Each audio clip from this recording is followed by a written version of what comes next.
The fourth chapter of this book is named as Bob, B-O-B, Bob. Hello, Bob.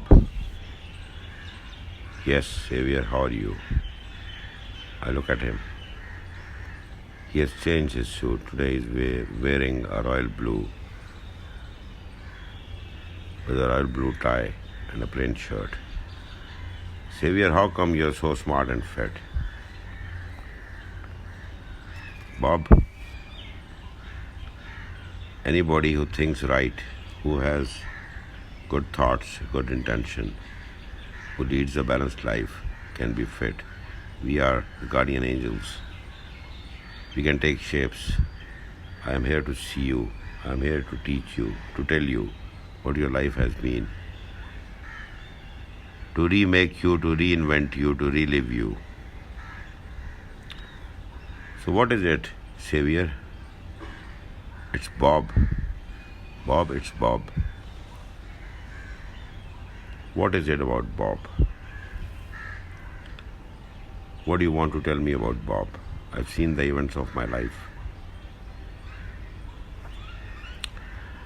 Bob, you believe that if you take jumps or if you take risks in the name of the divinity or in the name of God, two things happen. Either the God will prevent you from falling down or he will teach you how to fly. Your life has been based on strong faith, Bob. You believed that faith is the foundation of the building blocks of life. You had a strong faith and you always taught people that faith is the foundation. We have faith because we have emotions, and when we have emotions, we build faith on our emotions. The mother, the father, the brother, the sister, later in life, the spouse, the children, and the people you meet, the relations you make. So as a child, you had a strong faith and you built faith in the initial years of your life. And you also believe that the building of the life or the blocks of life are placed on top of the foundation of faith. And while the faith is built by emotions, the rest of the life is built by logic, by rational thinking. And you also believe that making right decisions is the most important thing in life. The opportunity comes, the opportunity knocks at your door. There are different scenarios. If you make a right decision, you meet success at the end of the road or at the end of the tunnel. Challenges you meet are passed on their way, and the result, the destination, is a rose, is a spring, is a flower, is a success. So you believe that faith is the foundation and the logic, the good intention is the building. You also believed that if you have a good logic, if you have a good mind, you make good intuition. You read, you were experienced, you were taught. You experienced that when you have logic, which is conscious, and when you have intuition, which is subconscious, you have cortical and conscious biases and subconscious biases, intuitional biases. So you were ready to take feedbacks, you were ready to be receptive. You gradually trained yourself to take feedback, not being defensive, but being progressive, being receptive. You accepted. Acceptance is very important. Acceptance of your deficiencies, of your weaknesses. If a critique is positive, you take it. You took suggestions, you took feedbacks.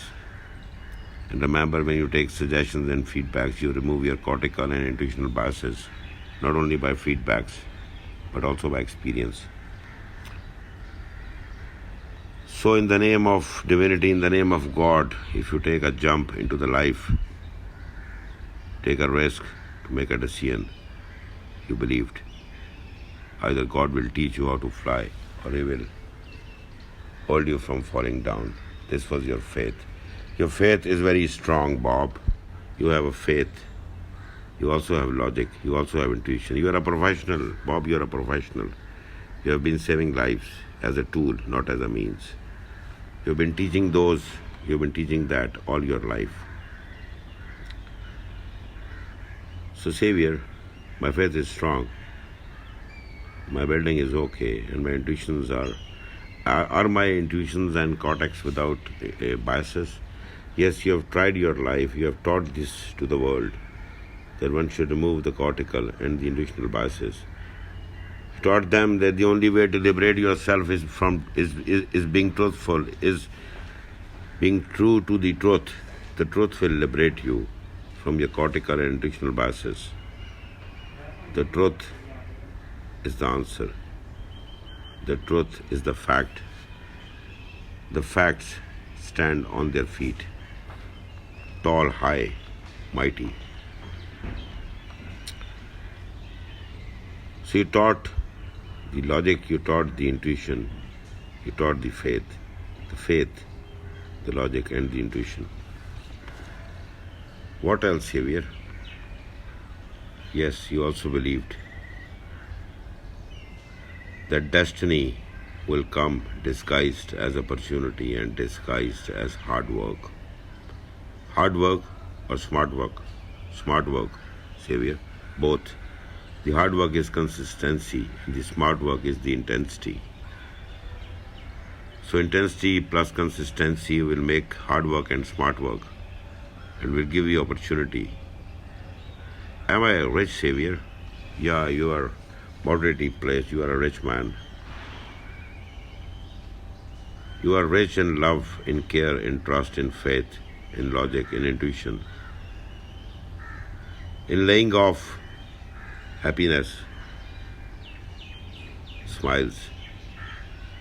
You are also financially well placed, Bob. Your life has been I will not call it a struggle, a challenge. You taught this to the people that challenges will by consistent hard work and smart work. So, the secret of your purpose was passion, Bob. You were passionate. You were passionate. You thought that if you had passion, you could achieve whatever you wanted, or you wanted to do for what you had passion. But then there was gradual change in your thoughts. You started thinking that whatever you do, you should do with passion. It's not important to do only what you are passionate about, but whatever you do, you believe that if you are cleaning a floor, you should clean it in such a way that no one ever has before has cleaned that floor. It's the passion you do for everything. You also believe, Bob, that life is in the moment, not in the past, not in the future. The living moment, Bob, the living moment you believed is everything. The past, like driving a car, you see at the rear view mirror, you see the experiences, the learning experiences, the lessons taught to you, the positive emotions, the positivities of your life. You look at the rear view mirror, take strength. You look at the front screen, you see the road ahead, but you live in the moment, you live in the present. You are a man of moment, Bob. You always taught that the power is in the moment, in the present. You taught that present is a present. You believe that present is a present. One has to live in the present. You plan your future. You take blessings from your past, but you live in the moment, the present. Bob, you also have been reading a lot for last 15 years. You have read through mystics. You have read through divine scriptures. You have read through philosophies, autobiographies, fictions, history. Okay, Savior. So what are the lessons I learned? The guiding principles I already told you, Bob, there were 5 when one added to it. And then you learned that life is to be lived in a simple way, in a simple, decent, innocent way, with positive intentions, having the right faith, the right logic and the intuition, laying off happiness, cortical biases, intuitional biases. And you believed that world is a good place. You believe that every person you reach has certain positivities in it. People are not bad or good. The behaviors are good or bad.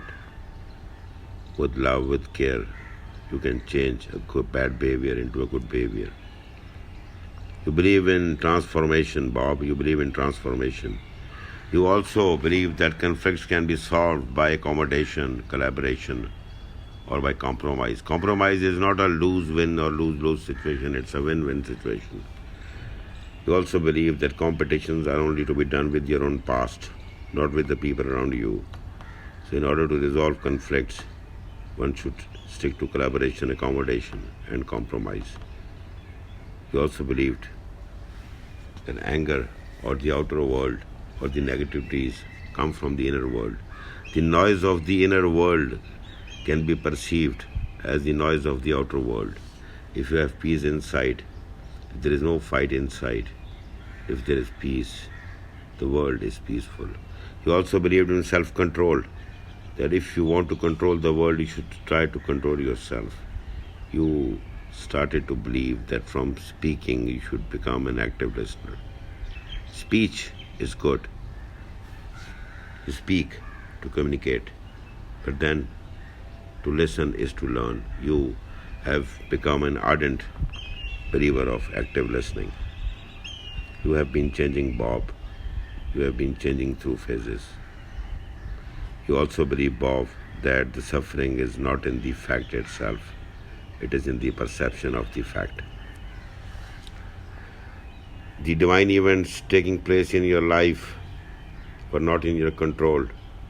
The facts were not in your control, but the perceptions of the facts were in your control. You could perceive in a better way. Going away of people could mean to you or meant to you that they were happy. It meant that you could carry on their teachings and